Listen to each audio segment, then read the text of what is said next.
Ahoy, hoy, friends, and welcome to a special away team salon. This is as sexy as I can get, and it's not. Don't be mean in the chat. Welcome. I'm super excited to talk about the Section 31 movie. Universally loved. The fandom, as always, is totally chill and ready to go. We are so thankful anytime we get new Star Trek. We're very cool about it.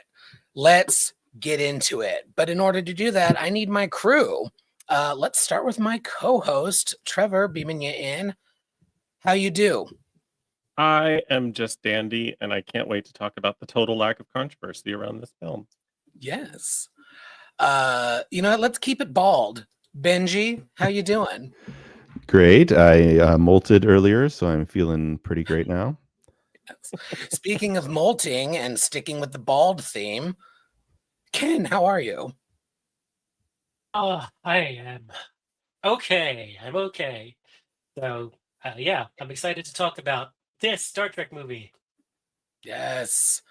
Also excited to talk about Star Trek always is Will. Will, how you doing, darling? Bald where it counts. Okay. I'm good. Push the button. Push the button. I don't even know any which button. one. What is that? What button is that? Is No, there it doesn't matter. William says something hilarious and everyone loves it button? I think that we should have that.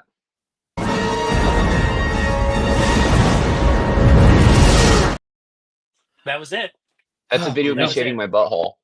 Keeping it sassy. Here's Joanne. Joanne, how are you? Also bald where it counts. Period, queen, period. Period. Yes. I am well. And I think this fits for that vibe. I think it works. You gotta have a clean landing pad for the ship to land. Exactly. And Welcome to the salon, everyone. Insert disgusting segue here. Krista, how are you? I'm a disgusting segue. So feeling good. It's great. Love it. Love it. Let's play musical salons. All righty. We got new Star Trek this week. We got our first streaming movie. We got a continuation of a character. We got a new story. We got a very different kind of Star Trek movie. Kicking things right off, the reaction was not surprising, but I would say frustrating. There are so many parallels to my work life with like dealing with leftists and progressives and the infighting with the Trek community. We just can't have nice things because if it's not exactly what we wanted, we will be vocal about it. And that's not even contradicting the legit criticisms that I have of this movie. We're definitely going to get into it. So lest y'all in the chat in the audience think that I'm a Paramount shill, don't worry. Although I do want that spinning head doll to be merch available. That would be fucking hilarious. Scare the children. That's what we need in our merch. Get excited. Are you all excited? I wasn't until you gave that instruction, and now I'm excited. Well, good. Like I said in the pre-show, I need you to follow my instructions to the letter. And to any Paramount executives, I do accept bribes. So yes. Please. Oh, yeah. To be clear, I was not suggesting we wouldn't be Paramount shills. I'm just saying we aren't currently. Sure. All the podcast things, please do like and subscribe. We're obviously here on YouTube. Follow us on Twitter and Blue Sky. We are also on all of the audio podcast platforms. And of course, if you want to support us over on Patreon, that would be lovely. 2 days from today, we have our January bonus content launching, which is our small group doing some commentary on Matt's favorite comfort episode, The Chase from The Next Generation. So that will drop at noon on Monday. So please join us for that. smash that subscribe button and that podcasty nonsense out of the way. Let's get into it. And in order to get into it, we simply must set an intention.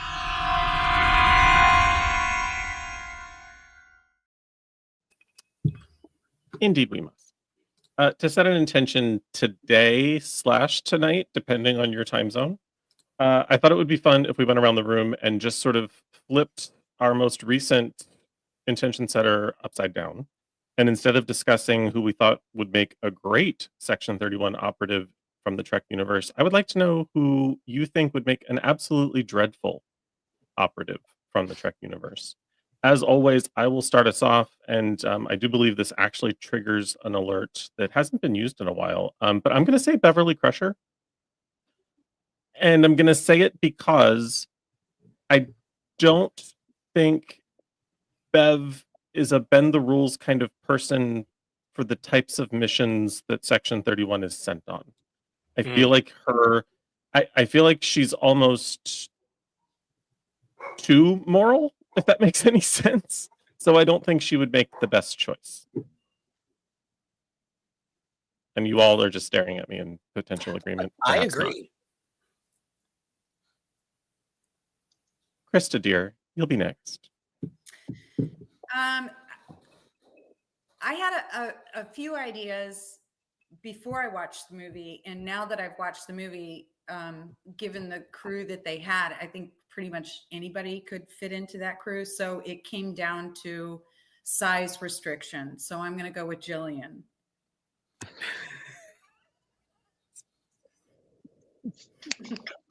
I love how you can weave her into almost every Salon episode. It's When in doubt, go with Jillian.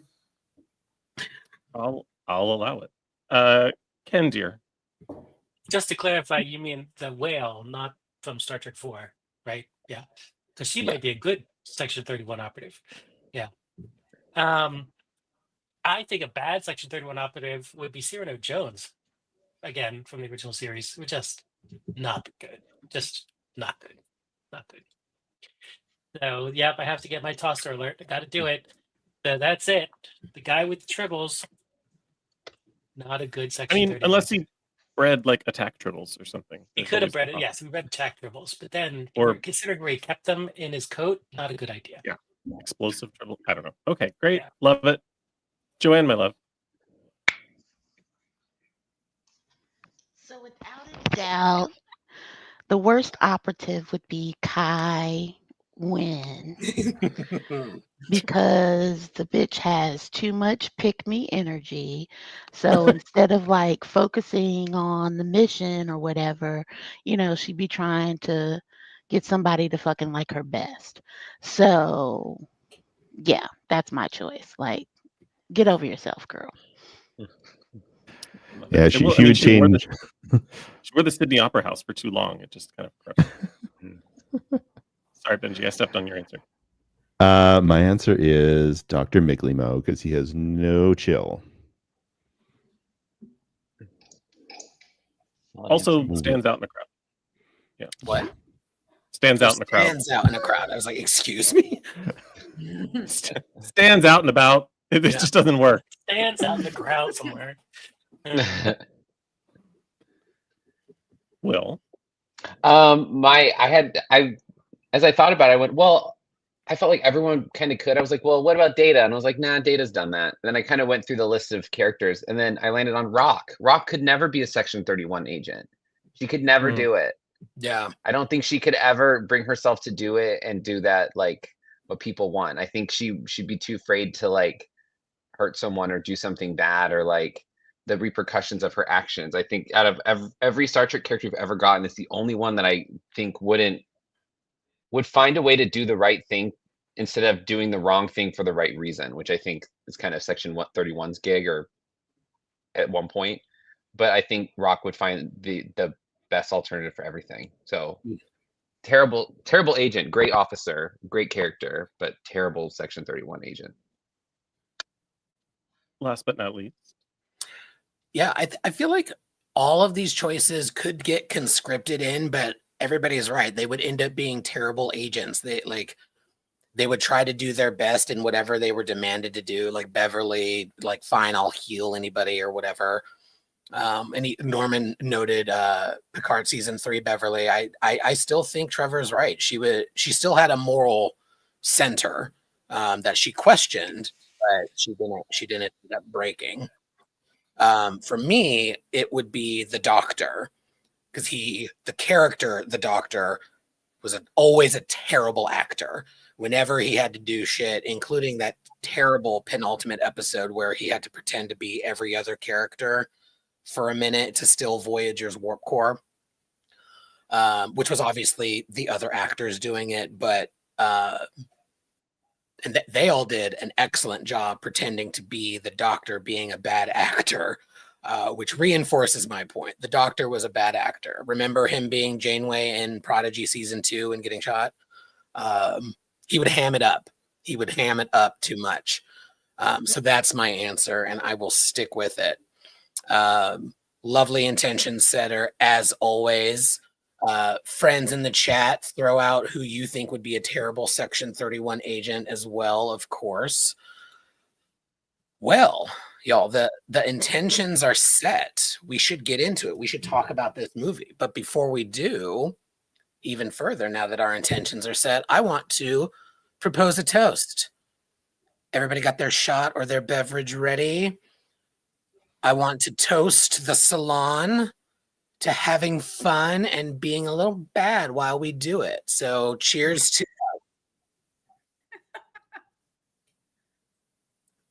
Oh, I have not done a shot in a minute. Oh, okay. Ooh. Yes. Okay. Let's talk about Star Trek Section 31, the movie. I'm going to get into our top thoughts.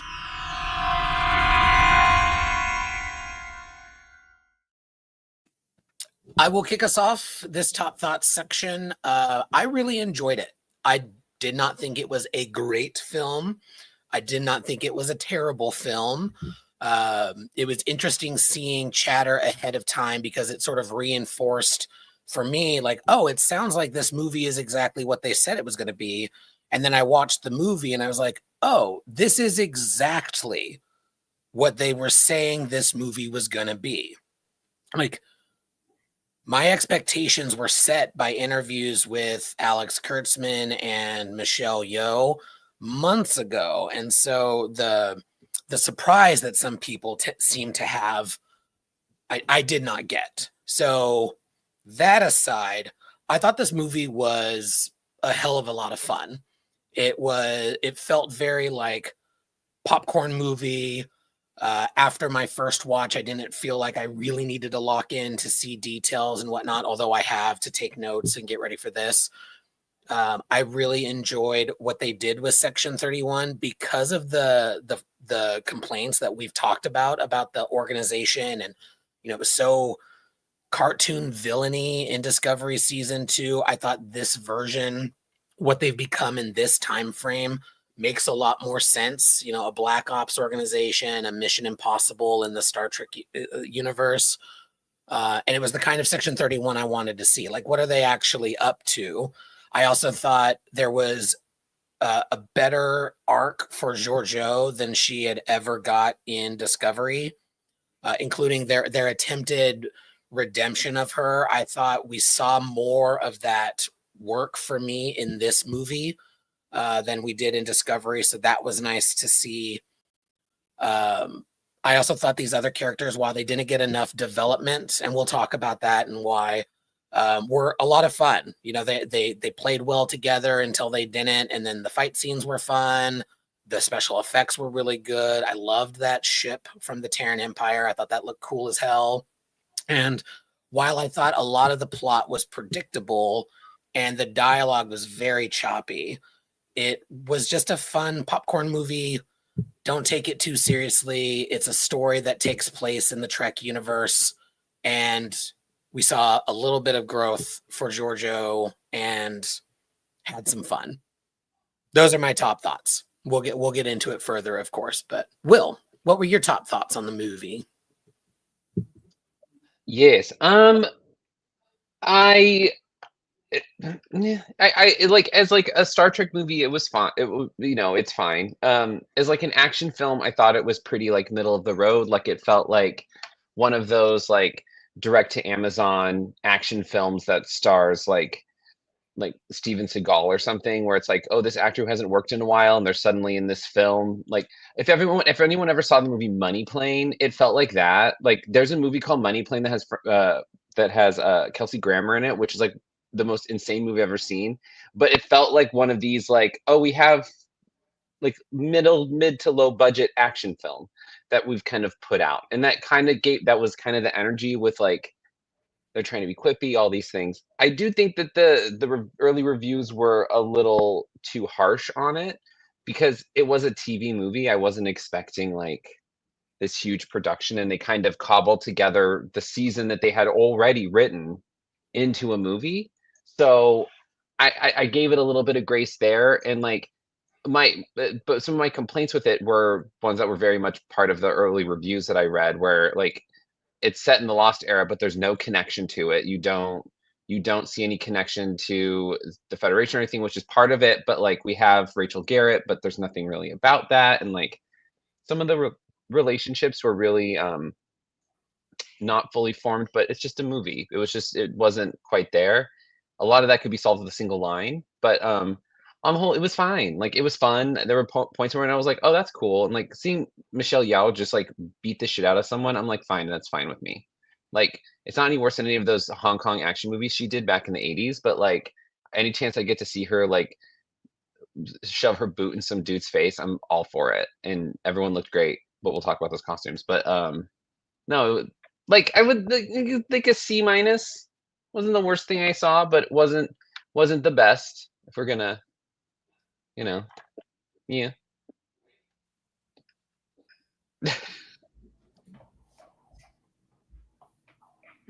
Oh, what? Yeah, I guess that's you, Benji. I don't know if Stan Guess it's froze. me. Yeah, he was like, I don't know if he froze or he was just waiting He for me was to say something. very It's bitchy still. again. Thing we do every week, booze. That's what happens to me too. Yeah, I really liked it. It was a lot of fun. It was like, they just get you right into it. It's very fast paced. I thought it was really, really inventive. And I like, to anybody who is criticizing it, like to me, I was just thinking of it as like a feature length short track. Like it's experimental. They're fucking around with all these different weird aliens and ships, and all of that was like really inventive and fun. And that's what I really liked about it.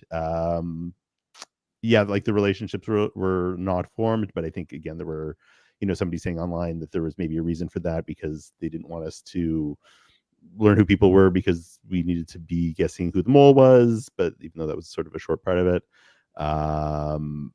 I don't think we're getting a part 2. I do think the good part of it is that I think they probably learned a lot from doing a film in this format. So hopefully they've learned a lot.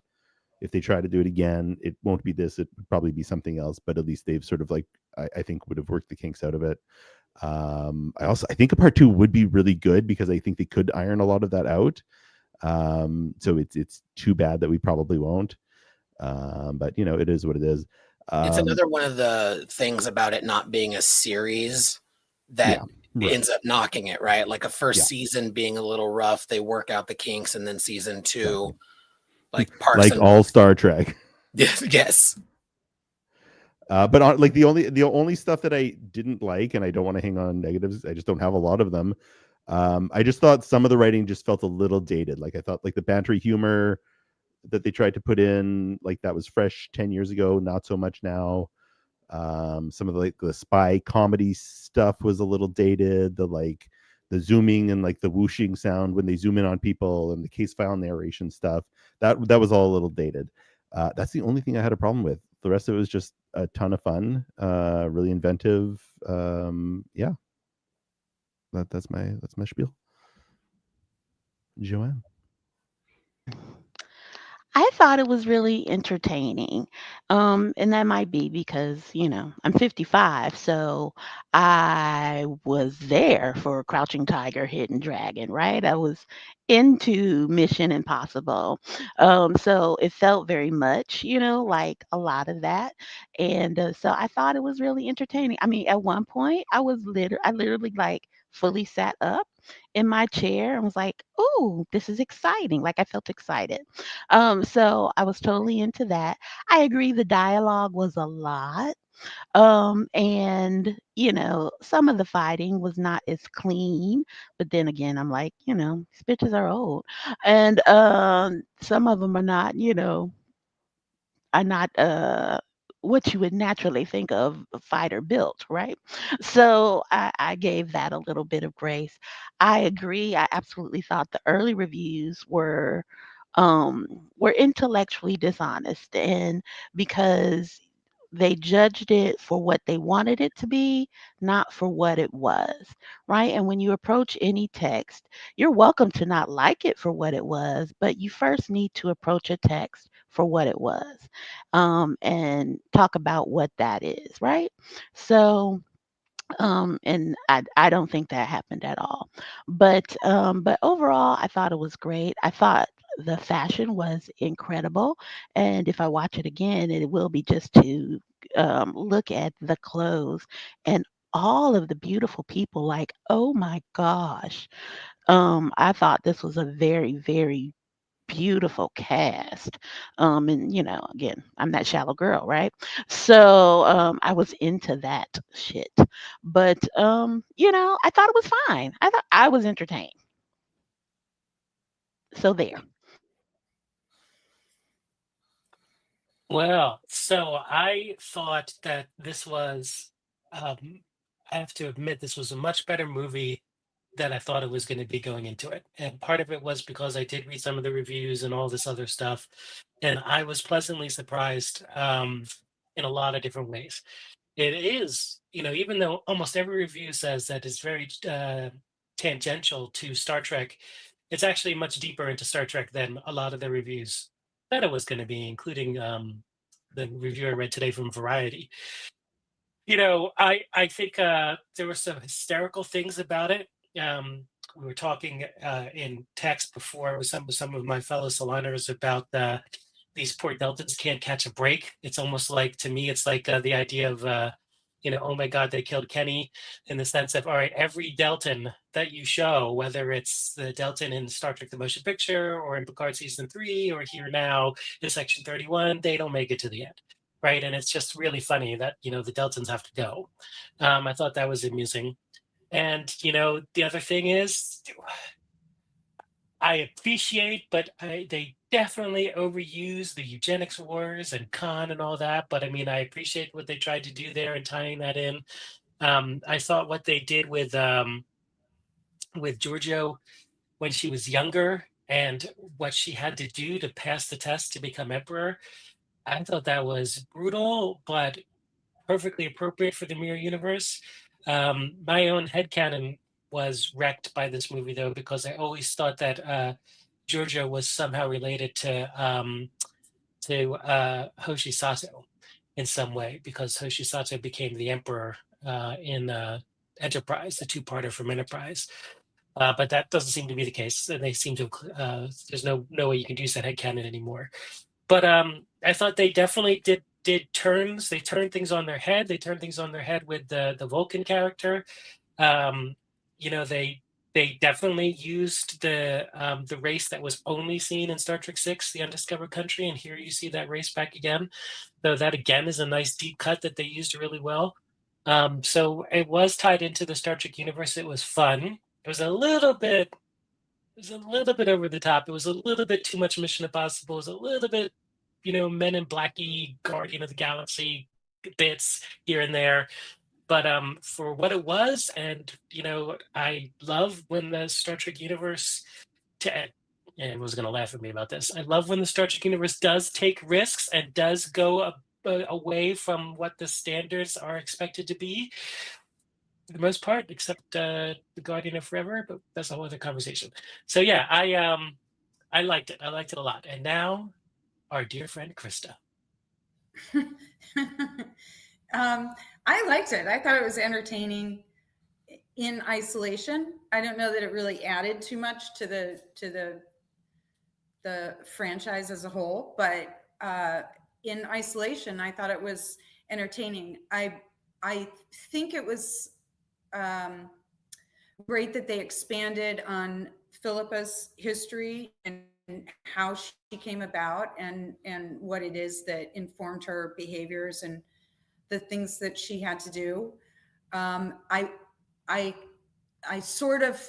feel like there was slightly a missed opportunity in not necessarily giving a little bit more detail to what Section 31 is within the Federation. Like, I'm assuming that when you join the Federation, the exchange is a guarantee of protection, and Section 31 is kind of the overseer of that type of protection agency, collating information and trying to foresee threats before they become a threat. And this crew was a little Guardians of the Galaxy for me for something that is kind of that serious. But then again, it really wasn't intended to be serious. It was intended to be entertaining. It was intended to be a little tongue-in-cheek, a little irreverent. I mean, what did she say? It was it's a spy show with great fashion. That was pretty much what it was. So I wasn't disappointed. But if it were like an actual series, then that would have been disappointing. But I mean, they can only cover so many things in 2 hours or an hour and 45 minutes.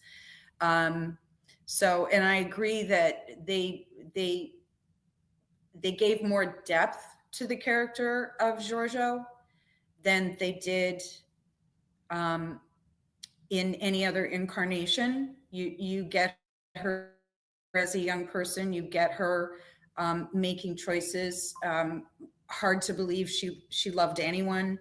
It's kind of, there was a depth there that was interesting. And I think the point of the movie was to highlight her, not so much Section 31, but highlight the story of her. And in that, they were entirely successful, in my opinion. I have a better understanding of how she works and how she's a little more human after this. So that's it. I looked at this through two lenses. The first was a Star Trek lens, and the second was just an entertainment lens. And so, from an entertainment perspective, I'll work backwards.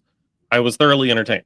I was intrigued. It was visually quite stimulating in every way that word can be interpreted. It was beautiful to look at. I loved her ship / space station / giant club hotel cruise ship with a warp drive. All of that was phenomenal. Loved the fashion, loved just the interior of that ship. Like, everything about that was amazing. I really enjoyed. I think modern Trek is constantly criticized for its over inclusion of characters, or making it a small universe by putting half of the TOS crew into Strange New Worlds, for example. In Section 31, Rachel Garrett was the perfect kind of character to come along to be. We knew virtually nothing. We know how her life ends. We know nothing else about her. So bringing her in and including her was kind of perfect. It's also a little bit of a probably not accidental heartstring tug, because you do know how this character's life ends, and it's inglorious battle, which is lovely, but it's premature. So that got me a little bit. Absolutely loved the exploration of Giorgio and making her not only three-dimensional, but frankly making the mirror universe more brutal than camp, which I appreciate, because camp was cute the first 2 or 3 times that we visited the mirror universe, but that gets old fast. So make it brutal, make it terrifying, make these people's choices make sense. Like, what about, yes, it's a mirror universe where everybody's like mean and angry and they're evil selves, but why? What about this universe makes them so, like, it can't just be because I was born in the mirror universe, I'm nasty. Like, make it make sense. And they did. And it at least started that path, which I appreciate. Also, this is a shoot 'em up bang bang movie that had a little bit of depth. That doesn't always happen. Most shoot 'em up bang bangs are just shoot 'em up and bang bang. This gave us more, and so I appreciated that. Would I have liked more of the more? Absolutely. Would I have appreciated this more if it were perhaps a 1-season limited series? If this was just 10 episodes and that's all we ever got of this, it probably would have been much more entertaining, but I was entertained. From a Trek lens, there is not only one value that makes something Star Trek. There are multiple values within Star Trek that need to either be touched on or explored. It doesn't just have to be an optimistic future. That's not what all Star Trek has to be. That is what the universe represents, but not every incarnation of Star Trek represents that.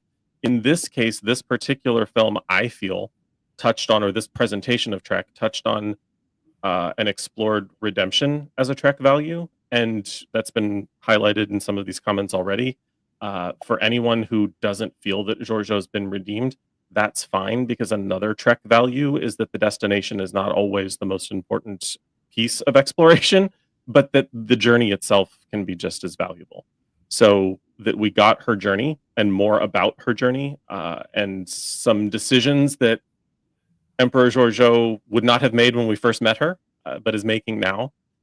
There was a little bit of Burnham in some of her decision making, and I appreciated that callback and felt, for that reason, that through a Trek lens, it was certainly not anything that offended my Trek sensibilities. I'll get into more of my rants later about what it was and what it wasn't, but it was much more Mission Impossible than anything else that we could relate it to. Yeah, Guardians of the Galaxy for sure. There were hints of that. Perhaps some James Bond. We can pick that apart later. That triggers one of my many fandoms, but it definitely triggers because I think people have an inaccurate assumption about what Bond is or should be. And there's a lot of shoot 'em up bang bang in Bond, and so that it was that doesn't negate that. Anyway, I'm rambling. I'll stop. I'll get into my nitpicks as we move on. But overall, Will gave it a C-. I'd probably give it a B-, C+. And I don't think that it's a Trek film. It stands on its own. It's the only made for streaming Star Trek movie. So I'm not going to compare it to Star Trek 4, but I also am not going to compare it to an entire season of Star Trek. So it stands alone, and as such, gets a B- or a C+ for me. Nuance, reason on the salon. How dare we? In fairness, I haven't had a lot yet, and so the more I drink, the less nuance there will be. I'm on beverage too. Everybody cheers. So I felt like after our top thoughts, before we dive into the plotty bits, it might be worthwhile to explore these characters a little bit, because I will share one of my criticisms is we don't get a lot of character development for most of the cast in this movie. It's already been touched on, but just like, again, for the record, this project was conceived of as a spin-off series from Star Trek Discovery, something that Michelle Yeoh was pushing for various reasons. The pandemic, her star power rising while her availability dwindled, Paramount selling, and any number of other factors. What was going to be a 10-episode first season got truncated into this movie. And so a lot got lost in that, right? Like, I can see from this movie what that outline probably looked like. You know, I could see each episode having more of the backstory for each of these characters, so that when we get to the betrayal, it really hits more than it did. For me at least. So let's talk about these characters and what we did get, starting with our sort of co-captains or co-directors of this unit. Of course, Philippa Georgiou and Alok, who was played by Amari Hardwick, did an excellent job. Something that I loved was, again, the exploration of this throughout multiple episodes would have been interesting to see, but having a different kind of tyrant story behind his arc to, pun alert, mirror that of Giorgio was something really interesting that would have been fun to explore with more time. I agree with Ken. They do a little too much with the augments of things, and it's very heavy in Strange New World, of course, because they have a Noonien Singh descendant on the crew, which so it makes sense. Here, getting somebody who wasn't Khan but somebody else involved in that conflict, I thought it was really interesting that they expanded that lore a little bit. So it wasn't like the Khan of it all. It was someone else who was just as terrible. And the juxtaposition between those two was really interesting. Also, he's sexy as hell. And the like, are they going to fuck tension really worked for me. So anybody have thoughts that they wanted to share on either Giorgio or Alok? Trevor, I see a pencil raised or a pen. It's a pen. Alok Sahar, I need more Alok, like for all the button pushing reasons as well, but like just legitimately, I need more Alok Sahar. Like, I frankly, because of the Oscar-ness of it all, that we will get Michelle back in Trek, probably not. But would I watch a 31 series with Alok as the main character? Yes. Boom. I would like to see more in every way.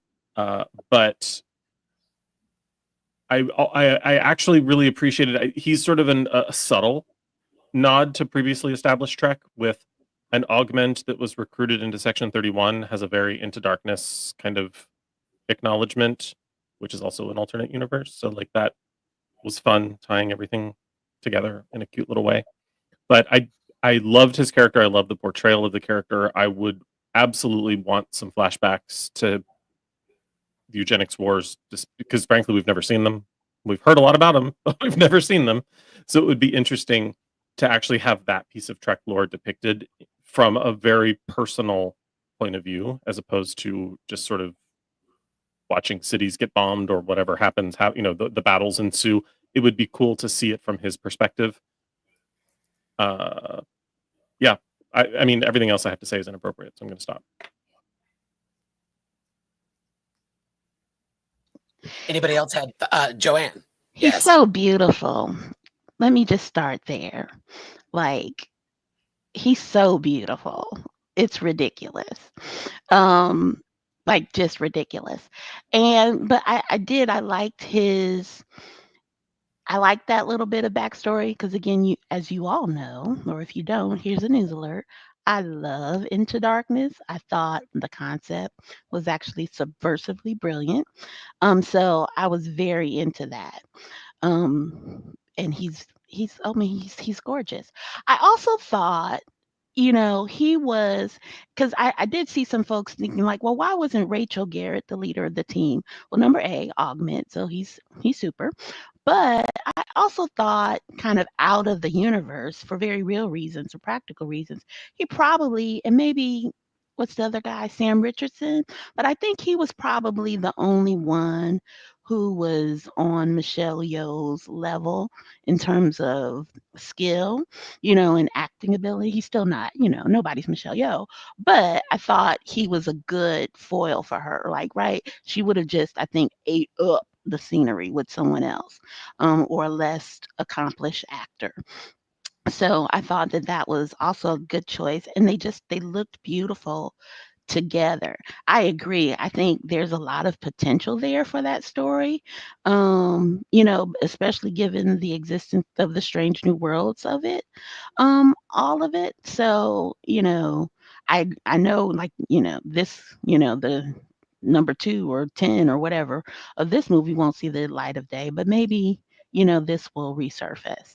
I thought it was an inspired choice for a number of levels. Beautiful people together, 2 skilled actors together, 2 compelling,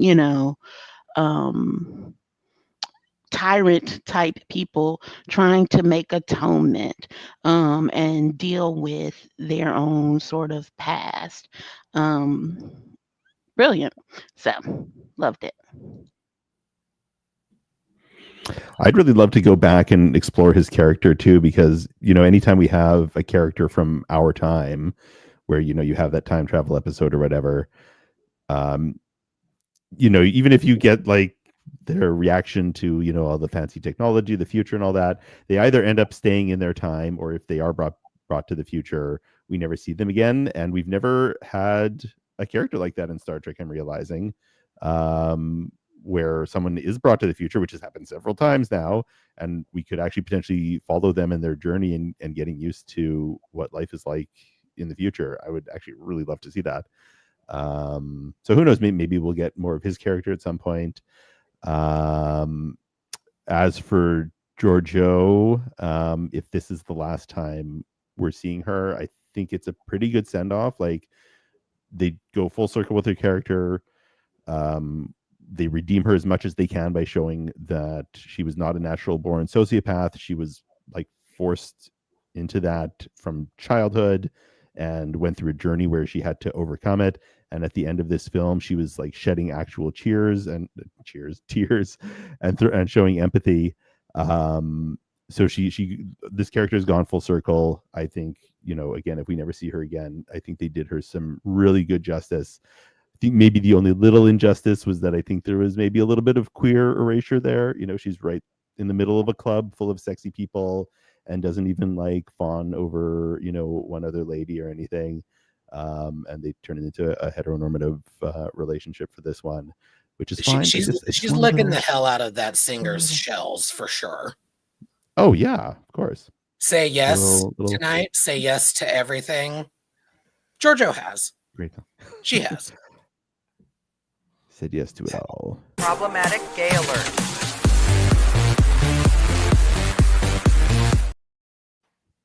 There was definitely one I missed earlier, Trev. So if you could just give us a supplemental second one, please, I would appreciate it. But tallies are up to you. I'm not trying to tell you what to do or lose any more points. You're not going to lose. Don't. It's fine. Everything's fine. Breathe. Gay alert supplemental. Breathe. Yeah, I can say so. Yeah, please. So, I thought that these two characters were fantastic. Again, I agree. It was a very beautiful crew, well cast. Overall, it was an amazing looking movie in lots of ways. And these actors were fantastic. You're right. Benji, we've certainly seen characters that are transported from our generation or from our time forward. Gillian Taylor being one of them. We just never explore any of that. It's explored a lot in the books. The eugenic wars has been explored heavily in the books, but in the actual, A canon, there's not really been a lot there. I thought that the character of Giorgio, I thought was pretty much very well served in this movie. And in watching some of the interviews with Michelle Yeoh, the Tonight Show interview in particular, we knew this already, but she loves Star Trek, right? I mean, she's the one who pushed for this to be a series and everything. And if there was any way for her to come back again with this character, I think that she would jump at the chance if timing and schedule and everything allowed for it. But I do think that, if you took her out of it, maybe in a guest recurring kind of situation, they could take this to series potentially. And I think that the remaining cast members would be strong for a spin-off series from this movie. This movie could be a backdoor pilot in a lot of ways to a series where she just recurs. But I think the two actors we're talking about here, I think they're fantastic together. There's a great dynamic between them. And I really, really loved what they did with Giorgio as a youth and the relationship she had with, her boyfriend younger. And then seeing that character carried through, which I'm sure we'll talk about. For sure. Also, real quick, because Ken just mentioned it, I really liked the callback to San from Giorgio's last Discovery episodes. Yes. And the book, Desperate Measures. And I love that things were flipped from like every other conventional spy movie show where the male action lead has a female nemesis whose sole purpose is to have had a relationship with him. Therefore, her whole purpose is to be the former love who now has angst. It was completely flipped, and our female lead had a male nemesis whose sole purpose was to serve as for a former love interest turned bad guy. Any other thoughts on a lock? Well, at this time in our program, we would like to pause for a moment and remember those lost too soon. A salon in memoriam, the bald and the brainless, Mel and Swiss Army mech, whose name literally escapes me in this moment. Zeph, thank you. Both delightful and fun. Again, had they had more time, had they had this be, another 12 to 22 minutes or a 3-hour miniseries, or of course a 10 episode series, each of them getting more time to explain who they were. I was super bummed when Mel was killed. It works for the plot. It proves this is serious. I was like, why aren't you trying to charm this person and instead of fight him? But she had some fun zingers in the briefing. The first one with don't get your prime directives in a bunch. I giggled a little bit. She was fun, and I wish we got more of her, but her purpose in this movie, I think, made some sense. And then Zeph was super fun. We got to see what I think would make sense in that time. That's something that I like about the movie overall is, again, we're not on a Starfleet vessel. We're not even in the Federation. And so we're going to see some things that we wouldn't otherwise, and we shouldn't, either on a Federation world or certainly on a Starfleet ship. So augmenting oneself with technology, with genetics, is something we know is banned within the Federation. And so what's going on with this technology? We've never seen it before. It makes sense that we wouldn't, and it would exist within Section 31. And his ultimate demise was such a bummer, but it worked for me. I was like, oh, I see how that happened. It was again, I said this was predictable. I saw it happening, but I was like, oh, okay, that twist makes sense, and how it happened, cool. They built it up. But he was fun. Any thoughts from the crew about Mel or Zeph? Will? Yeah, we didn't really get a whole lot with Mel, which was kind of disappointing because rarely do we get to see Deltans, and they always seem to die. So it, like what Ken said. So it would have been nice to have her around a little bit longer, but I see why they would have, why she would have gotten bumped off. But the character of Zeph, I found that character so deeply annoying, and not in a way where it was endearing or like for something. It was like, I get the joke. I got it. Like, let's move the fuck on. Like, it was just, I just found myself so annoyed by that character when he died. I was like, thank you. Because I just didn't want him on screen anymore. No, nothing to the actor. He was written a certain way. He was probably directed a certain way to perform that. I just don't think they did any service to him. And it was like, okay, he's like part mech. Okay. Like, we get it. Like, every crew kind of has like sexy girl, guy, a quippy guy, big dumb dude. Like, there's like archetypes they all fall into, It's like, you get it.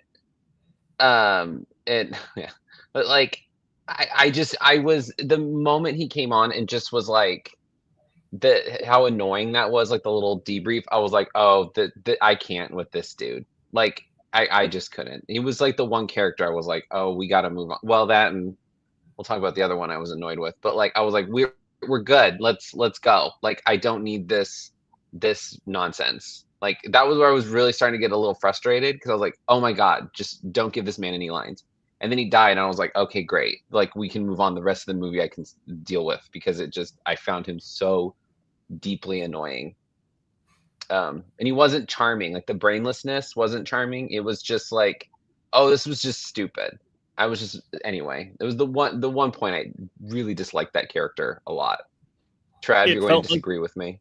no. I'm actually going to agree with you. I should mark the date and time. It felt like they took every one-liner they had for him over the course of the first season and just made that his dialogue. Like instead of Yeah, having one, it was like I have one line. Instead of having one quippy line, he got, and then like some actual useful dialogue. All of his, like everything he said was useless. It was just he I was think there they to make should- some cute jokes and They run should have through made walls. him dumber to me. Like instead of him getting angry with comments about his suit, he should have just not understood them. Because Fuzz was also getting angry at everything. Is like, let that character be the one getting angry about shit, and make Zeph the one who just doesn't get it and is unfazed by it. I think it would have worked better for sure. Yeah, there was his character felt redundant in a lot of ways. Like the joke that we were getting from him, we were also getting from another character. Yep. With Fuzz. So it was like, okay, I don't need two of this. And like it was just one joke constantly. And it was like, okay, but it didn't get to the point where it became funny again. Like it never got to that point because he wasn't there long enough to do it. He just kind of stayed at like baseline annoying. And then I'm like, and he's hot too. And I'm like, and he's a cyborg, like the fuck? Like at least put him in a shower scene or something. Like give me something else because it was annoying. But Well, he like should have constantly been distracted when he was in the lounge. Like that should have been the like he's useful when you need the muscle, but he didn't get any of the jokes that were, he shouldn't have been self-deprecating at all. He shouldn't have understood the jokes that were directed toward him. Yeah. Should have been very confused by them and should have just constantly been chasing tail throughout the bar. Yeah, the joke, they had the joke, but it never landed because they don't think they directed it appropriately. But she was right. He is a Swiss Army knife. His use is utilitarian. That's it. Mm-hmm. There's no. So she was on the money. Yeah, and that would have been the joke too. We got this dumb guy, but he's only here because we need to like pick a lock or something. But he didn't really do that. Like he didn't really do that all that much. Like he kicked the one guy, and I think that's as much as I remember. The wall. He went through. Yeah. Like 2 walls. It feels like he would have been more useful in more episodes. Like there would have been an opportunity to write for that. They just didn't because this was a minute thing. But I don't know. I kill him off and keep the Delton. Damn it! Sorry, I'm still upset about the At least she was fun. I was like, all right, work. But then like getting to see the Deltons use their kind of seductive. That was great. I love the visual that they did with it. I was like, oh, that's fun. Love that. And then she gets fucking vaporized in the most horrifying way possible. He literally like demolecular, like what that fucking was. Like he sucked her up like a Dyson. It was horrible. And I was like, no, not her. On a side note, because that actress probably shaved her head. Wouldn't it suck to have shaved your head and then you die like a third of the way through the movie? That would suck. Like I shaved my whole ass head. I mean, you thought that was a ball cap. You thought she shaved it? Well, I was just thinking it might be a bald cap. They've also gotten really good at using CGI to remove people's hair. Like it could have been a bald cap and they just like CG'd it. But anyway. But also I'm waiting for Benji to be a bald cap. I'm one day can take it off and have thick, beautiful, luscious hair. We both just pull everyone do it. Yeah. It would and all Ken of you with takes hair. His off and Ken takes his off and he happens to be even balder. It's down to the bone underneath the bald cap. Anyway, sorry. It's truth. It's what it is. He's a Galamite. I mean, seriously. Well, we were supposed to keep that quiet. No, sorry. I'm giving away secrets. I didn't get the dumb guy. Sorry, Joanne. What'd you say? Oh no, I was just like, I didn't understand the dumb guy. Although I also thought it was interesting to like have a protagonist be dumb in Trek. Like that's new, right? So I was consumed with that, but also I struggled because on the first run through, like my subtitles didn't work, and I need those. I don't know why Paramount does that, or maybe it's my TV. Like on my first run, on your first watch, you could use subtitles. I had subtitles, and I remember because when they were sitting down to eat soup before the slaughter, the subtitle gave me a parenthetical slurp. Oh, well, maybe it's just I This was is in the the sound bedroom, they're so making. it's an old TV, so it might just be my Fire Stick. But because I was just like, this is offensive, Paramount, that you are eliminating these subtitles. Because like on the second run, I can watch them, but on the first watch, I can't use mine. But anyway, this is not Joanne's Tech Corner. But I just didn't understand the dumb guy. And I also was glad that he died because I didn't understand him. Yeah, I I really do think think he was the victim of truncation for sure. exactly. I was just going to say, I think he definitely was. And the way that he died, I mean, first of all, we haven't talked about yet, but this was the Men in Black thing. That little Men in Black character that could just zoom around. I thought, it would be interesting if they somehow made that the parasite bugs from the end of TNG season 1. That would have been Ooh. interesting. But no. That I would have don't been have a something different. banner for this, but Ken fixed it. Yeah. I like that notion for sure. And that's an excellent segue into these baddies. Virgil is here for obviously those first two words, the bossy bottom of it. That sassy faggot was doing something for me, and I don't fully understand what it was, but like for what he was there to do, it was fun. It was fine. But Sam Richardson was excellent. I would again love more. I have conflicting feelings about Fuzz. So going in no particular order, Virgil, it was not necessarily somebody that I wanted us all to discuss, but certainly feel free when we open it up. I just thought that slide was funny because he's a bossy bottom for sure. And Fuzz is definitely a femme top. I struggled with Fuzz for a couple of reasons. The actor is hot as hell. I inadvertently, well, not inadvertently, I purposefully stalked the socials. And someone's hot quotient for me goes way down if you find out that they are a motivational speaker. And so that was a bummer. Even more so if they live in a van down by the river. A little bit, yeah. Even worse. Great SNL ref there, Trev. R.I.P. Anyway, chaotic, all over the place, and I thought for this character, while annoying, being annoying was the point and worked for me. Vulcans are exactly who I think bad guys would make robots out of because they are so robotic. The infiltration ability is, pun intended, built right in. So him being a Vulcan robot worked for me.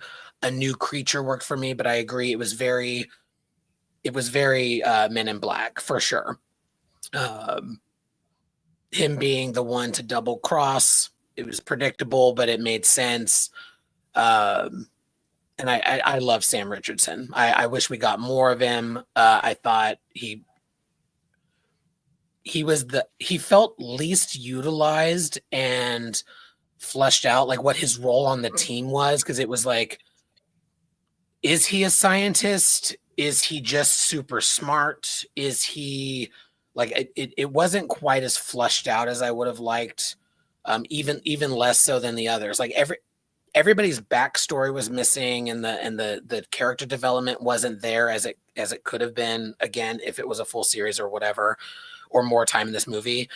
But his specific role within this team, other than the fact that he's a cameloid and a shapeshifter, like his utility was there, but Zeph was there for the same reason. His utility was, or not for the same reason. His utility was as obvious, but his role on that team was the muscle.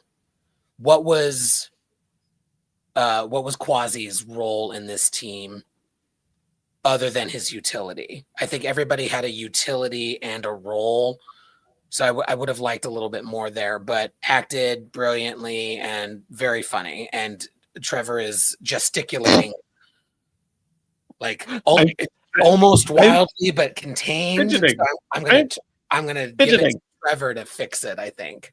So well, Quasi was the mask puller offer from Mission Impossible. That's why I say this was a Mission Impossible team. Yeah. There was in the original. Now they did a little bit better in the 80s series that only lasted 2 seasons, and then they completely fucked it up in the movies. But there's always been like the woman on the team, which was the Deltan that got killed off. So like when I say this was Mission Impossible, I mean even Mission Impossible tropes. So Quasi was the master of disguise, which is in and of itself both a utility because of his ability to make the disguise himself, but also his role. Yeah. So it was both of those things. But he had there were some other things about him, like he proved that something existed, and like I think more of that could have been explored. Like he was also like, it sounded like they were going down he's also a brilliant scientist, or he also something that like I didn't fully understand. Maybe he was clearly bright, but there was something missing. Norman's asking 70s, and I don't know if he's talking about Mission Impossible or not. Mission Impossible, the original series, was on in the 60s and trickled into the 70s, and then there was a 2-season continuation in the late 80s. For those of you that wanted to learn about Mission Impossible on this Star Trek podcast. Also, just because it's both relevant to a comment, also relevant to a character. So Matt in the comments mentioned that the Charon has to be a time traveler. Maybe, or that was a spacefaring civilization. So it's possible that there were a few stragglers left here and about. Also, to go back to Virgil himself, Augusto is adorable, the actor that plays him. So if you want to follow him on Instagram, he's super excited about the fact that he's in Star Trek. And is just a adorable person to follow on Instagram. So if you're remotely interested, there he is. And he is probably the person who wasn't a main character that I was most looking forward to seeing had this been a series. Like him just popping in as the random, like, whatever it is that you need, Emperor, or whatever it is that Madame, whatever. Random Lefranc. And what is it with pretending people who aren't French are French in this show? Anyway, Star Trek trope. There it is. Full circle. But yes, loved Virgil, loved Quasi and his role in the group. Who am I also supposed to be talking about? Oh, Fuzz. Fuzz I found less annoying than I think everyone else did, but I feel would have gotten more so if he didn't change over the course of the series. Like if all we got was original Fuzz and then maybe he just changed after 10 episodes into the wife of Fuzz, that would have gotten to be a lot. Will, I feel like you had thoughts particularly on Fuzz. I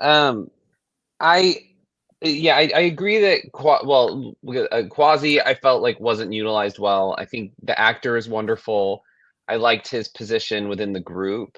But considering you had people who kind of could do a similar thing with each person, it didn't make a whole lot of sense because we had, Fuzz could like infiltrate things and like could take over mechanical stuff. So it was like, why would you need someone you can also physically transform? Because it feels like you could get away with it. I don't know. It felt like there was a little bit of redundancy there. And a team that I don't think needed it. And the actor, like, I got a little I got a little annoyed when he was like, I don't know which button does what, when he's supposed to empty the trash compactor, and he was like panicking, and I was like, bitch, push the button. I was so pissed. It just took like a half a second too long. I was like, it's not that big of a decision. Like, it wasn't that big of a decision. He could just do it and just be like, okay, we're moving on. It just felt like he didn't need to make that decision. But anyway, that moment is literally on in my background right now because it takes too long. It takes too long. I had problems generally with the editing and pacing of the film. Because it was all over the place in a way where, like, I'm like, y'all had time to do it. Like, I mean, it just was anyway, scattered. But Yeah, I did. The character of Fuzz did grow weary on me very quickly. Almost about the same time as Zeph did, because I was, again, there are two characters who share a utility that I'm like, you don't need both of them here. They both are kind of annoying and do kind of a similar shtick. And it's like there's sometimes the characters, they don't stand out when you don't have people that are really specific. And like if he had like emotional problems, that's interesting, but that's not good on a team that's supposed to be spies. Mm. So it's like you don't need someone who is like a literal wild card on the team unless you need them for this one specific thing that they do, which he does. But also you have a guy that's cybernetic that's supposed to be a Swiss Army knife. So why do you need the emotionally unstable puppet flying around in the the Vulcan suit? Like, why did you need it? You know, like it. But it was because those two he has to, you know, they were there for each other essentially for story purposes because plot has to happen. But the actor's lovely. I did also Instagram stalk him because like, who is this person? And he seems very nice and he's very charming and very handsome. But my God, did I get sick of that accent? Like, absolutely terrible. And then when he comes in his wife at the end and has another accent, I'm like, oh, this is all this person does. I was like, kill this fucking guy now. Like, just kill him. Like, I was so bored of him by the end of it. Like, just done. It was like, I don't know. It was like, oh, he's like too cartoony, but not in a way where it made sense with the rest of the movie either. I don't know. It just, the quippy dialogue gets a little like, okay, when he stabs me, he goes, I was autopiloting. And I'm like, I didn't need the line. I didn't need it, but the character needed that. But I'm like, okay. The actor's South African. Let him have that voice. I know. Let him just have a South African accent. Like, oh, we're gonna make him kind of Irish, Scottish, also Russian at one point. Yeah. Like at one point he sounded like a Ukrainian grandmother. I was like, what is this voice you're doing? Like, it was just very strange. His accent didn't bother me as much, but I did feel like, why not just his own voice? One of the weirdest criticisms I saw online, this just reminded me of it. I know this is not what you were saying, is somebody's like, well, if you're gonna have someone Irish, at least have this person. And they posted Laris. I'm like, listen, I love Laris. Star Trek Stepmom is the show I want more than anything else. You all know this. This is going to be a Laris podcast at some point for sure.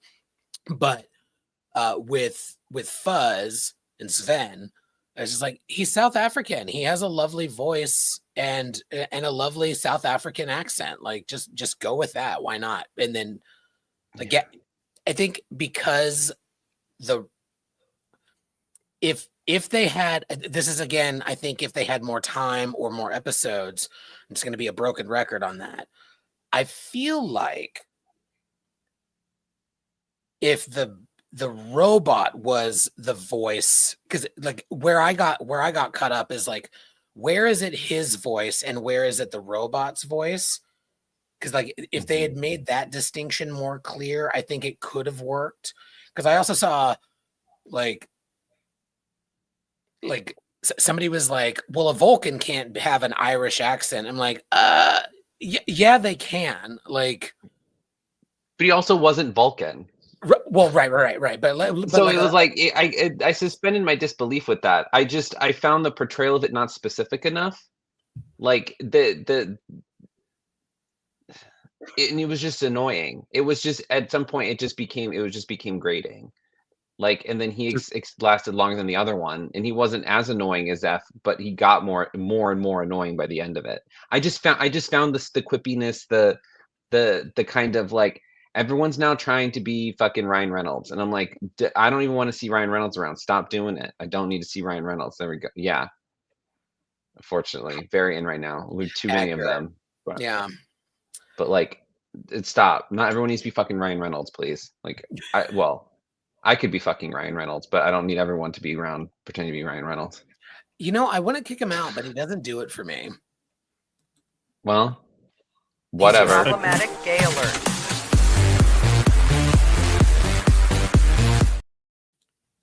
I just wanted to see the dick for science. I just have feelings and thoughts. I just need to see it. That's all.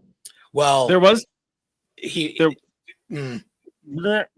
Let's just keep talking over each other for the rest of the show. No, you should take over because I was just going to make a comment about his social media presence and his motivational speaking and thinking that porn is cheating. So you should take over. For fuck's sake. Okay, well that ruins whatever I was going to say, which is that the potential of having the apparent, like we're just going to assume based on what we've seen thus far that there could be, this is not like by erasure, but I'm just saying like the being that took back over the body appeared to be female, identifying as heterosexual. So that had a lot of potential. That we could have gotten some fun gay love from this visually appealing actor. Though what you just said makes me think that maybe we wouldn't have, because I'm not suggesting that he's anti anyone, but that does sound like a bit of a prude on two legs. I have thoughts for the after show for sure. Okay. Also want to highlight one more time Matt's comment because I agree.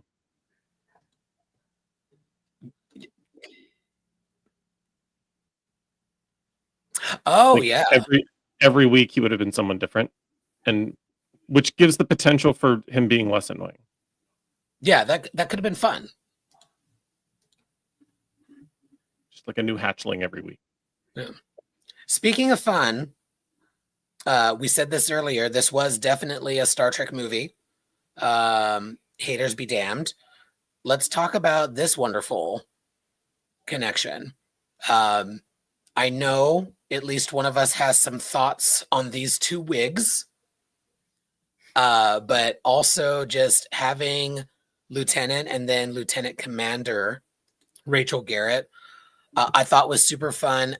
Again, caveat of with more time or more episodes, the Starfleet connection, her being there for an oversight role. That's something that I think should be highlighted again.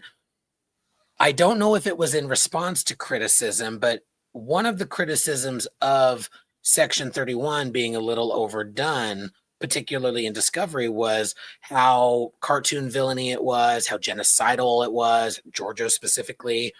And that's something that I really liked about this movie is they gave her more of an arc to, like, she literally said she was sorry for the first time ever.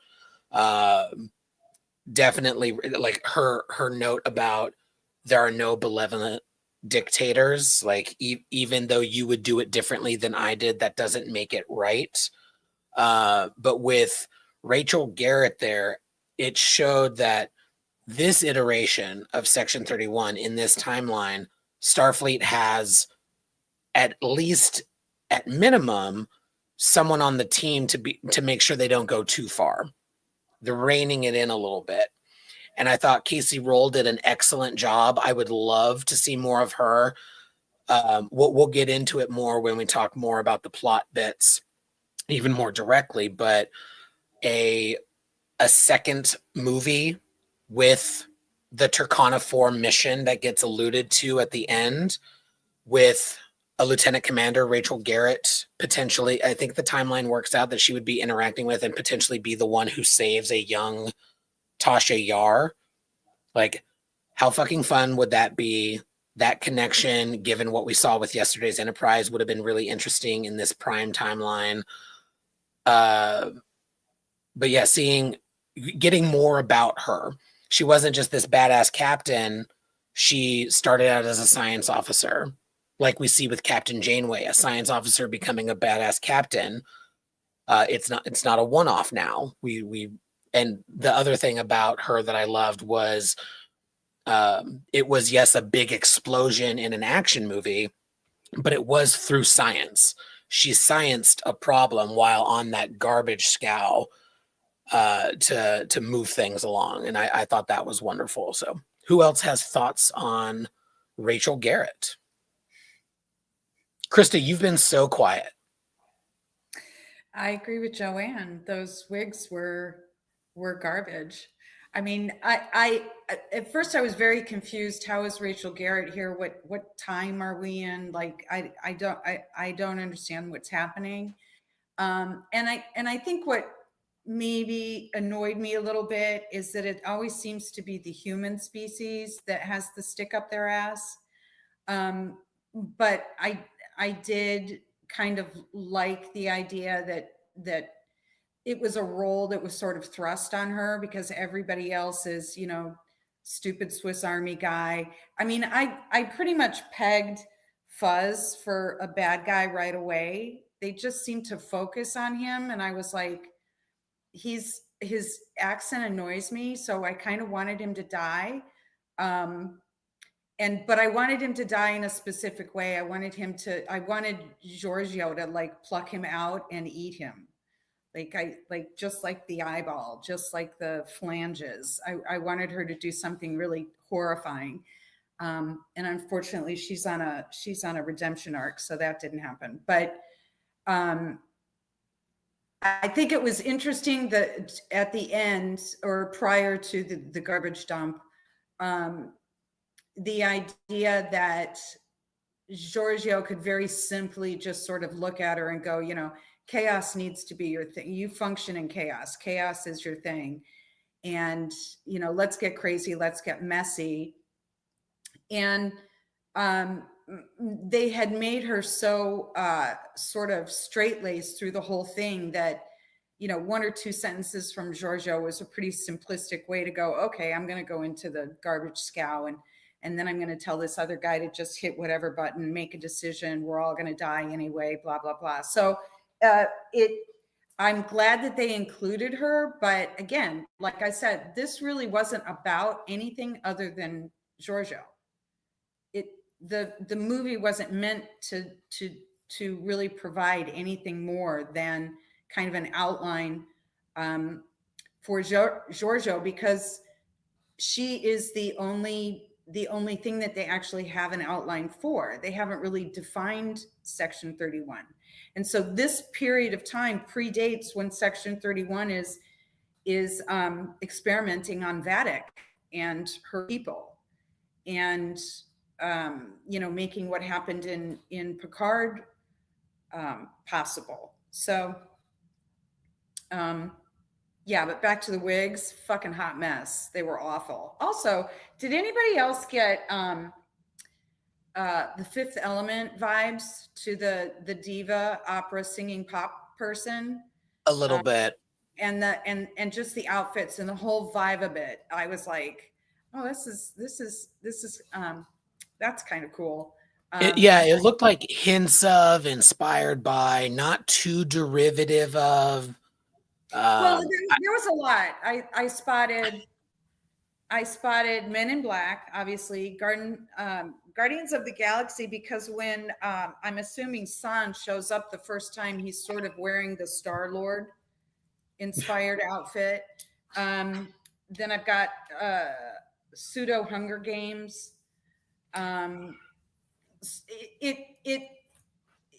What I would like to have known is, how do they pick the Section 31 people? Like, we understand how they pick the Emperor and how that happens, but how do they pick the Section 31? And they really didn't say much other than these are people that find rules pliable. Like, they'll bend them, they'll play with them. So I didn't see them playing with a lot of rules, personally. I didn't see like a lot of, I did not see a lot of rule infractions at all. I mean, you've got this weapon of mass destruction. Are there rules? You have to get it and stop it. Are there rules to be followed in order to achieve that goal? I don't think so. So within the lines, I thought one thing that I wanted to highlight with them is I thought there was a really lovely juxtaposition with Giorgio and Garrett, with Giorgio and Tilly, you know, where she was very mean and then grew on Tilly, and with Tilly. With Garrett, she wasn't mean, she was bitchy, but then at the end, like that she was legitimately excited for her that she got a promotion, I felt. And that was like really lovely to see. I think would be an interesting person to see more of in a second movie. But I think you're right, Krista. Like, why this team? Why these people? Again, with more time, it would be interesting to see what more we got of them. And I know we're an hour and 19 minutes in. There's so much more that we could be saying. We'll certainly be talking about this more in the future. We're gonna start to bring it in for a landing and share final thoughts and the tally once we get there. I just restarted it for my background, and I did think we should spend just a few minutes talking about the mirror universe flashbacks that we got. If anybody had thoughts that they hadn't shared yet. I thought the actress who played young Giorgio did an excellent job in the acting. I did not love the voice choice. It's been 2 years. Like, it was a very guttural old lady voice. But other and also her accent changed somehow. Yes. Not sure that happened. Well, her upbringing ended up changing a little bit. So that distracted me, but I thought she acted it very well. She looks legitimately traumatized by the choice that she made, even though she could have made a different choice in theory. It was, of course, a little Hunger Gamesy. I've been saying this a lot, but with the more time aspect of it, if it had stayed a series, I do wonder how much of that contest might we have seen, because just referencing it of course conjures the Hunger Games, right? But what does that actually look like? How different could it have been if we saw more of what that contest actually looked like? I also thought in this scene the dialogue was a little rough, with like, the word friend was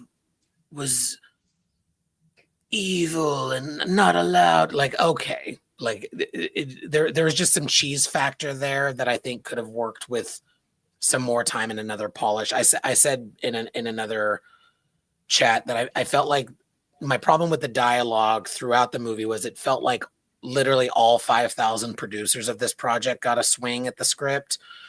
And it also conjured for me, I don't know if y'all remember this, but a few weeks ago, or if you even saw this and like have the same Twitter feed that I do in industry nonsense, but there was this article that came out saying that Netflix executives were encouraging writers to more directly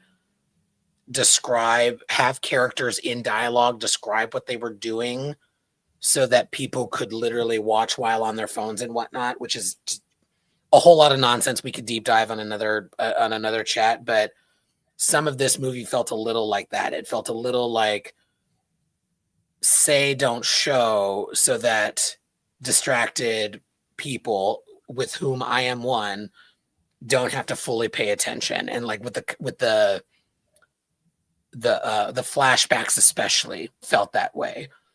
It's been 2 years since I've seen you, and there was a contest with 18 of us, and et cetera, et cetera. So, who has thoughts on those cutscenes before we land the ship, before Trevor murders me? I would never. I would say comparatively, I think that Alok has a better backstory, and it's unfortunate that we just got his narrative of it, but we may not have an opportunity to see it. I mean, she competed in a game, she did all of the things, she won. It's not, it's a tragedy, but it's not a tragedy. His story seemed more in line of the reward was not really a reward, in the same way that being emperor of the universe was actually an award with your own serf, lover, whatever. I think Benji, you look like you were about to come off mute. Did you have something to share? I have nothing to share. Joanne or Ken?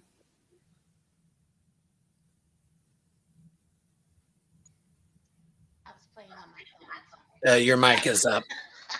Oh, damn it. You said something funny. Oh, I said I was playing on my phone. I'm sorry. But Well, you didn't need to pay attention during those scenes. That's my point. That's right. but I did like the mirror universe kind of callback, and I thought it was a nice little follow up to that last Discovery episode, Mhm. and where she's hollering Son, and we're like, who is that? Um And now we know. and now we know. And I thought, yeah, that would also be a great story. I also like one of my hopes for the movie was like, oh, I hope this movie puts a button on or a bow on Section 31 and we never have to talk about it again because I think the franchise has gone bananas with it, right? But it also seemed to put a little bit of a ribbon on, or at least for the time, on the mirror universe, right? Because Mhm. didn't she destroy? Well, I guess the time though. But I'm like, didn't she destroy the barrier, or was that just a? I Mhm. don't know. So I was like, well, that's interesting. At least There that was one- particular barrier, you could still beam over. Yeah.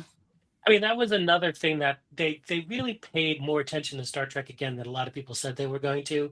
The 2 ion storms, that's exactly what happened with Mirror Mirror.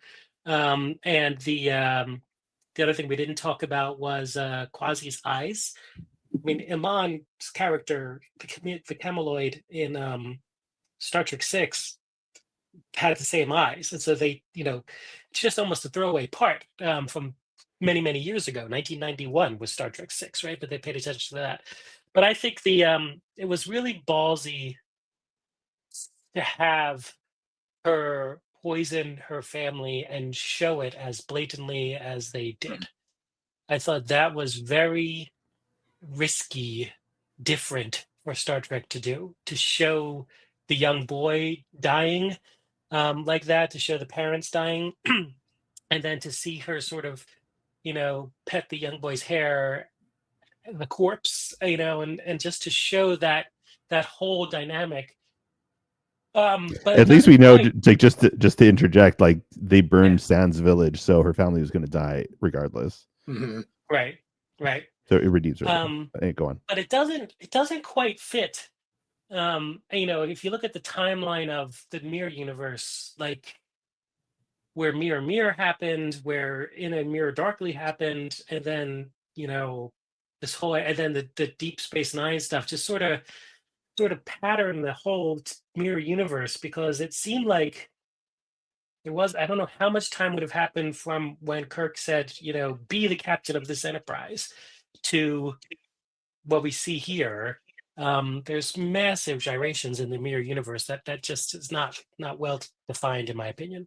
So It does kind of track though, Ken, from a Emperor Georgiou disappearing prior to what would be Kirk and Spock in the Mirror universe.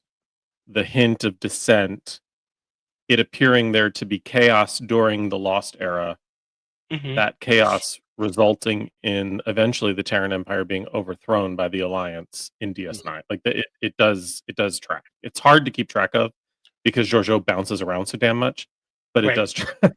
It would have Yeah, been, no, I believe you. again, It's just- more it's really interesting time. to see Maybe it. this was part of it, maybe not, but more dialogue with San of like, you don't know what it's like in our universe right now.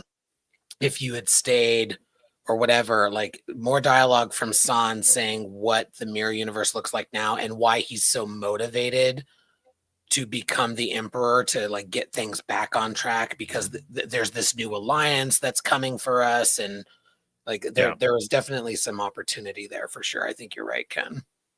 Well, and he does say in Mirror Mirror, the Empire is due to collapse, is due to fail. When he says, what's the logical conclusion to this? So they do carry that through. It would be nice to see sort of a more specific timeline as to where it all fits together. Anyway, so much like America, due to collapse. Will, did you have final thoughts? It's fine, but I'll be glad if we never hear from Section 31 again, like Joanne. Yeah. I think we've lost the plot there, so I'm good for this being the end. lovely experiment. I hope they try again with maybe something from Discovery or like a Lower Decks movie or something, or try to give us something else. But I think as a Section 31, I think I'm good with Star Trek Suicide Squad. I think we're good. I think I'm good. But I think yeah, that's a good. lovely. Yeah, lovely to see everyone on there. Lovely that everyone got to work. I just don't need to see it again.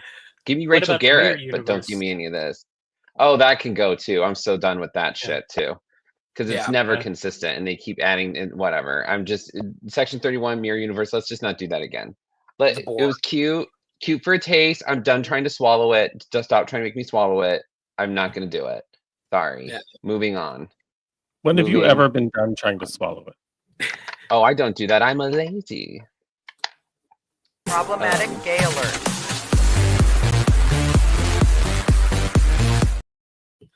Yeah, That was I hardly agree. problematic on my part. I was defending my honor. I'll have that point made. Thank you so much.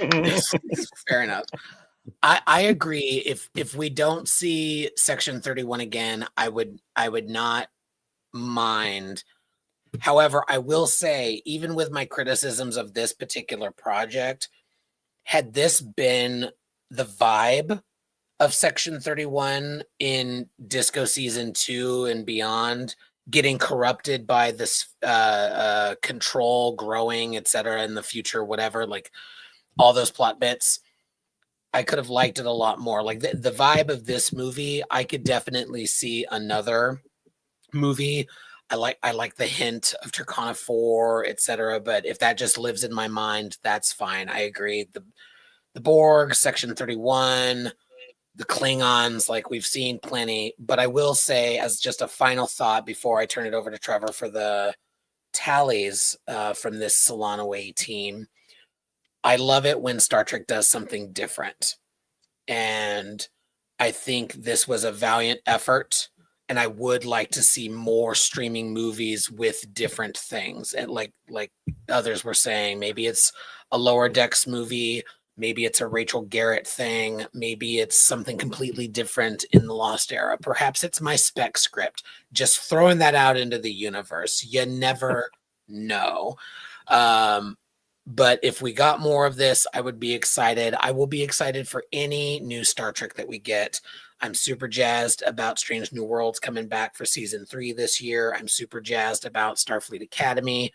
I'm glad they did this. I hope they do more, whether it's Section 31 or other longer short treks, as was referenced earlier, I think aptly in the salon. So Hey, Stan, I know you're wrapping up, but I just want to say, God damn we it. didn't mention, God damn it, Ken. We didn't mention the one thing we talked about Starfleet Academy and how they're bringing Oscar-winning actors into Star Trek.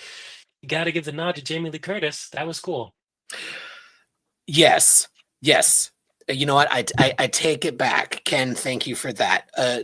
In fact, I had a whole visual for this, so thank you very much.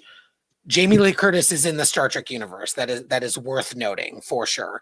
I will say the dialogue was a little rough, but I loved it generally. And I would, again, this is why I would love a kinks worked out second movie of Section 31. Keep what works, get rid of what didn't. Seeing, like, have y'all seen the movie Spy with Melissa McCarthy?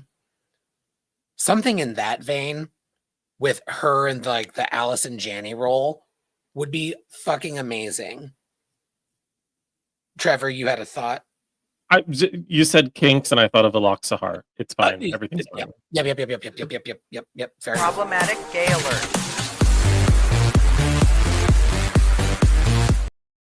But yes, Everything Everywhere All at Once co-star Jamie Lee Curtis is now part of the Star Trek franchise, and that is a wonderful thing.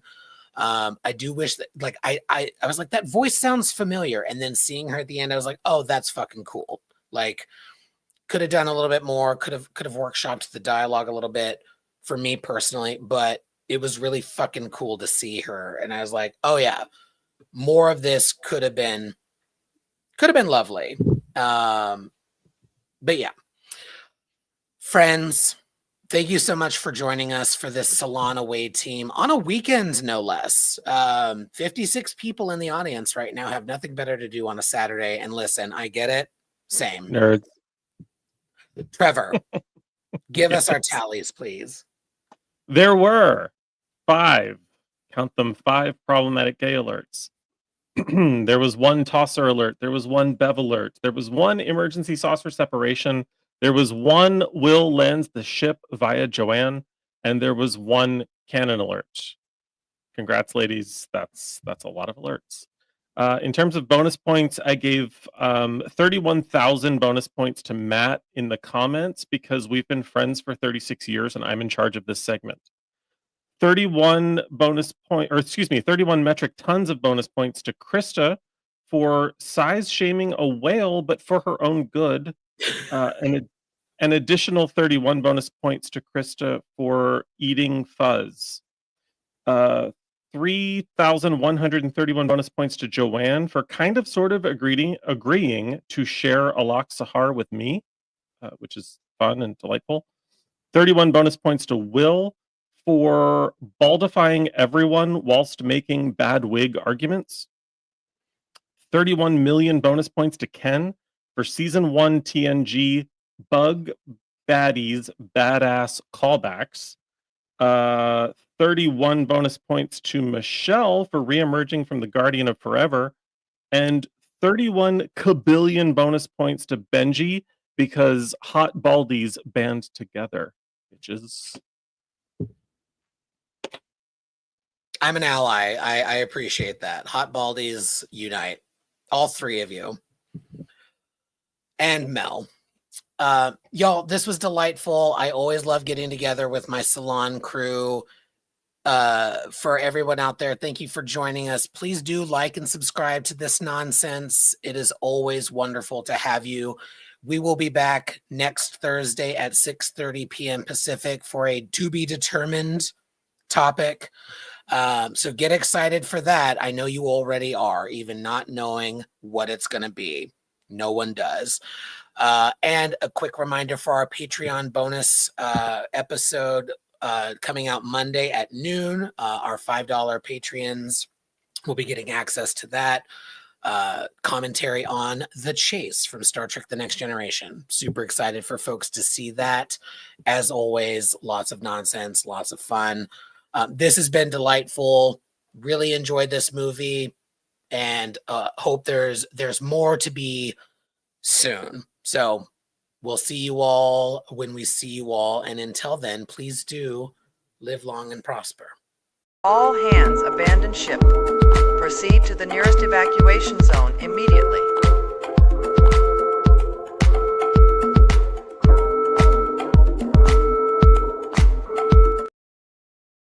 Sela is a Section 31 agent.